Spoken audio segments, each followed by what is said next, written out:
You want to know the single most dangerous thing a young person can do? You think I am going to tell you to avoid Bitcoin or leverage or marrying a crazy person. Those are all good advice, but they are symptoms of a disease, not the disease itself. If you are under 30 years old, the absolute worst thing you can do is try to get rich fast. It is asinine. It is contrary to the laws of nature. And it is the surest way to ensure that when you are my age, you are looking back at a life of wasted potential and misery. The modern world is screaming at you. It tells you to hustle. It sells you the poisonous idea that you are a temporary failure, not a permanent success in training. It tells you to trade options on your phone while you are on the toilet. It tells you to buy a watch you cannot afford to impress people you do not like. This is rat poison. If you swallow it, you are dead financially before you even start. I am 99 years old. I have seen more financial cycles than you have seen birthday cakes. And I can tell you that the graveyard of Wall Street is filled with people who were in a hurry. The problem isn't the asset class. The problem is your behavior. The problem is your biology. You are a hairless ape who wants status, and you want it now. But if you want to survive, you must crush that instinct. You must learn to enjoy the boredom. Let me tell you a story about two young men. This is not a fairy tale. This is a composite of 1,000 tragedies I have watched play out over the last 80 years. Let us call the first man Julian. Julian is bright. He has a high IQ. He graduated from a top university with honors. He gets a job in finance or tech, earning a very high salary at 24 years old. Julian is smart, but he is unwise. He looks around at his peers and he feels envy. Envy is a really stupid sin because it's the only one you could never possibly have any fun at. There's a lot of pain and no fun, but Julian is envious. So, Julian buys a luxury car on a lease. He rents a penthouse apartment in the city center. He eats at the finest restaurants every night. He is living what looks like a successful life. He posts pictures online, curating an image of effortless wealth for all to see. But Julian has a problem. His lifestyle costs exactly as much as his paycheck, sometimes a little more. To bridge the gap and to get ahead, Julian looks for investments. But because he needs money now, he cannot buy a boring business that pays a dividend. He cannot buy an index fund that compounds at 8%. That is too slow. He needs a home run. So he buys the trendy stocks. He buys the digital coins that have no intrinsic value. He tries to time the market. He thinks he is smarter than the market. This is the ego talking. It is a Lollapalooza effect of psychological misjudgments. Overconfidence, social proof, and greed, all working together to make him stupid. Now, let us look at the second man. Let us call him Arthur. Arthur is not a genius. He is a solid, reliable thinker.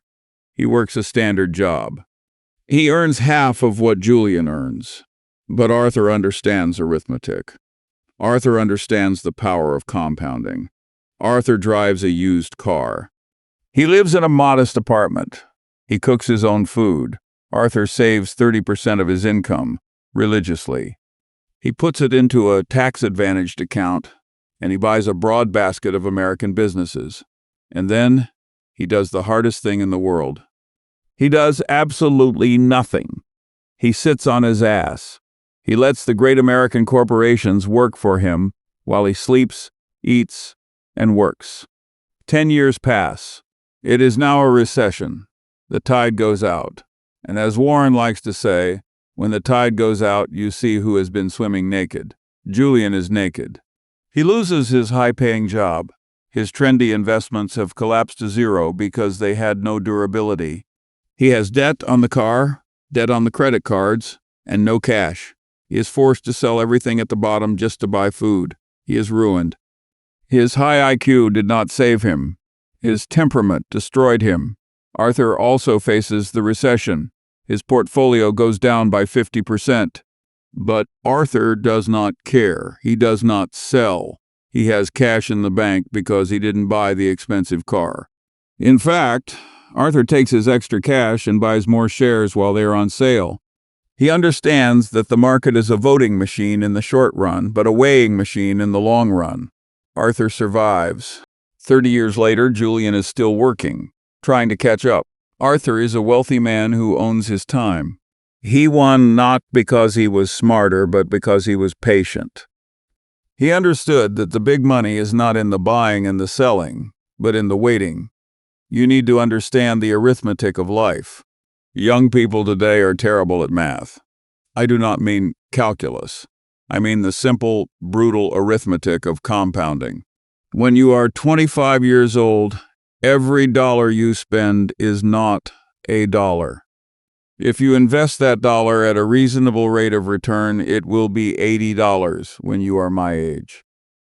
So when you go out and buy a $50,000 car to impress a girl, you are not spending $50,000. You are taking $4 million out of your future pocket and lighting it on fire. That is expensive transportation. That is insane. You are interrupting the compounding process. Compounding is the eighth wonder of the world. It is like a snowball rolling down a hill. At first, it is small. It gathers snow slowly. You have to push it. It is boring. It takes years to see any real size.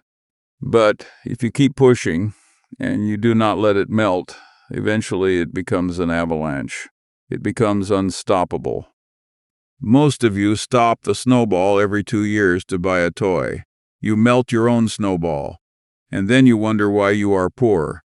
You also ignore the government. The government is your silent partner in everything you do. They want a piece of your action. If you trade in and out of stocks, trying to be clever, you are triggering taxes every time. You are giving the government 20, 30, or 40% of your friction. Over a lifetime, that friction destroys your wealth. The best tax shelter in the world is a great business that you hold forever. If you do not sell, you do not pay the capital gains tax. It is an interest-free loan from the Treasury that allows you to compound on their money. Why would you throw that advantage away to chase a meme stock? The great algorithm of life doesn't care about your feelings. It doesn't care if you think you deserve a vacation. If you spend more than you earn, you will eventually face misery. If you spend less than you earn and invest the difference wisely, you will eventually be free. It is not complicated, but it is difficult. It is difficult because you have to fight your own nature. I have scars to prove this. I remember the 1970s, the Nifty 50 stocks. Everyone thought they were geniuses. They bought Polaroid and Xerox at 50 times earnings because they were growth companies. They thought the trees would grow to the sky. It was a mania. And then the arithmetic took over. Valuations matter. Those stocks crashed, and they stayed down for years. I lost money on paper in the 70s. Warren lost money on paper. We saw our net worth drop by half. Did we panic? Did we try to make it back quickly with leverage? No, we bought more. We knew that we owned good businesses. We knew that eventually sanity would return. Young people today are terrified of missing out. FOMO, fear of missing out. It is a modern psychological plague, and it will keep you forever poor and miserable. This is a disaster for your financial health. Someone will always be getting richer than you, faster than you. This is not a tragedy. If your neighbor makes $1 million trading crypto, good for him. It has nothing to do with you. Stay in your circle of competence. Do not swing at every pitch. In baseball, you have to swing at strikes or you strike out.